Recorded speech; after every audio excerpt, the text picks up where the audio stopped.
Yo, what's good everyone, it's Luna. I'm back with another video showing you 3 things that have helped me improve on my production of music. If you like this video, please subscribe and leave a like. Let's get straight into this. Tip number 1, if you're trying to download YouTube videos, some people go on websites and could potentially get a virus. This I've been using for months, completely virus free, and I highly recommend it. So this is what Media Human, YouTube to MP3, and they have a website of so many different things which I'll show you in a second. Looks like this, very simple. I'll show you exactly how it works. So all you need to do is go on YouTube, find the video you want, copy the URL which is at the top, and then you go over to paste link, click paste link, and then it should come up with your video with empty and this little download. You click start download, and once you've done, it will look like these. You right click it, locate save file, just drag it in, there you go, it's there. And that's what I've been using to download samples or vocals to edit them. It's helped improve my work rate and the speed of how I do things. This is what the website looks like. You can see there's YouTube to MP3 converter, which is what I just used, YouTube downloader, so if you want to download a video, audio converter in case you want to change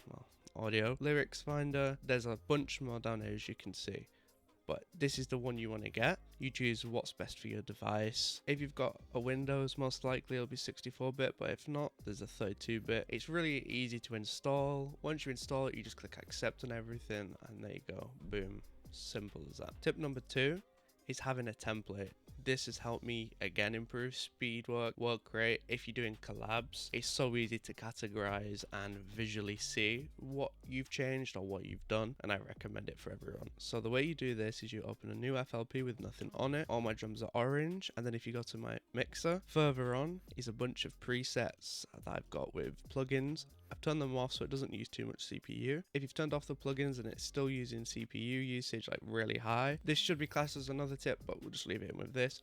You want to go straight to tools, macros, switch smart disable for all plugins, and you should see a massive drop. Mine dropped all the way down, so let me know if that works. If not, I'll try and find another way for you. Once you've then made your template, you want to go to the folder that has your template in. So mine's in a different place because I personalized where I installed everything. All you need to do is go to where your FL is installed, and then you should get a bunch of these folders like artwork, data, help, etc. You want to go onto data, and then there should be an option that says templates, and that's where you should save this FLP. Once you've done that, close down File Explorer, go back into FL, go to options, go to general settings, go to the bottom right, and you should see default template, and you should have an option, you know, whatever you saved it as, and then start a project. You want to do default template because that is not your default. If it doesn't work, then put it in the comments and I'll try reply to everyone that I can see, and I'll try and find another way. Tip number 3 is finding the BPM or key of something. I know a lot of people struggle with it. I especially did before I got this plugin called auto key, which you have to pay for. So if you're not really looking for that, then you can use a website called Tunebat, and I'll show you what to do with that. I've just made this sample to use as an example. This is what it sounds like.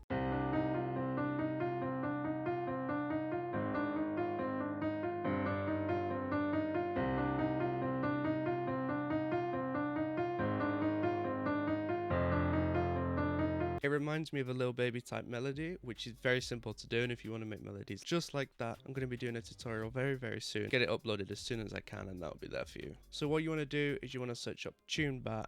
There'll be all these links. Do not click the top one, because this is what the top one is. You search any song and it will tell you. If you want to import your own thing, this is what you do. You go back to the search, and there should be the second link. If it's not, I'm going to leave all the link in the descriptions down below, so do not worry about that, just in case if they aren't there. Just before I show you the results, I know it's in C minor and 140 BPM. This is what the results say: C minor, BPM 70. So sometimes it might be half time or double speed, which there's no issue with that. You just test which is best for you. It got everything right. I recommend using this website. It's helped me a lot, just in case if I'm working somewhere else and I don't have to plug in, it works perfectly. If you stayed this long, it means the world to me. I highly appreciate this. Well, let's get to the bonus. I'm just going to go through some plugins that I have now that are free that I use on the daily basis, which I recommend you use. I'm going to be doing a full video on it very soon, so look out for that. And some of these are in my template already. So the first plugin is Fresh Air. It looks very simple, very self-explanatory. You've got the high range and you've got the mid range. Most of it's preference. There isn't like, well, you should use this on this track or that track in any way that you want. I'll show you what it does though. So if we put the high range up, As you can hear, we bring it down. You can tell the difference, same with the mid. Hopefully that gives you a bit of an understanding of what it can do. I would never put too much on it because it could ruin it potentially, but again, all preference. Plugin number 2 is called Pancake, and it is a free panning plugin. I'll put all the plugins in the description down below. So it sounds like this. You've got this to turn it down, how much you want it to work. The next one is a compressor, which sounds very weird at the minute, but you can turn the highs up, highs off, mid higher, lower, low higher. You know, you can have it so it doesn't have anything.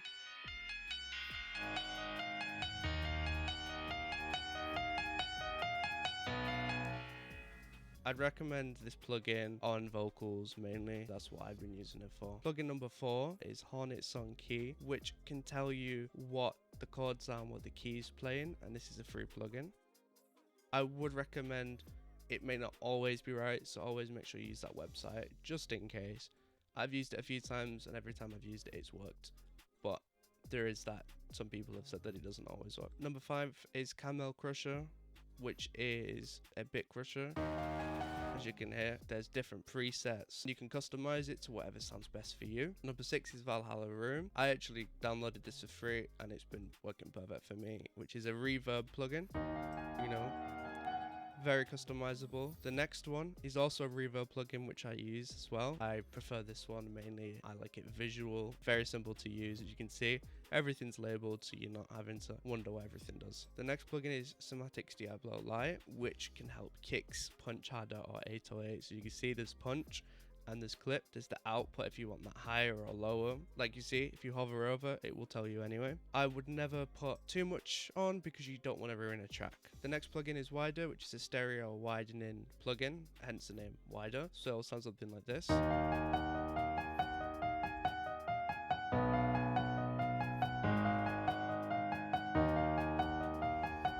As you can hear, too much sounds a little bit weird, a little bit artificial, but again, all preference. Finally, last but not least, is Frequency Splitter, which is actually already in FL, which is, I think, an underrated plugin. I've been using this in all my mixing and mastering at the minute. When I tell you, it's worked like a dream. It took me a little bit to understand how it works, but very, very simple. So this knob here will show you the low end.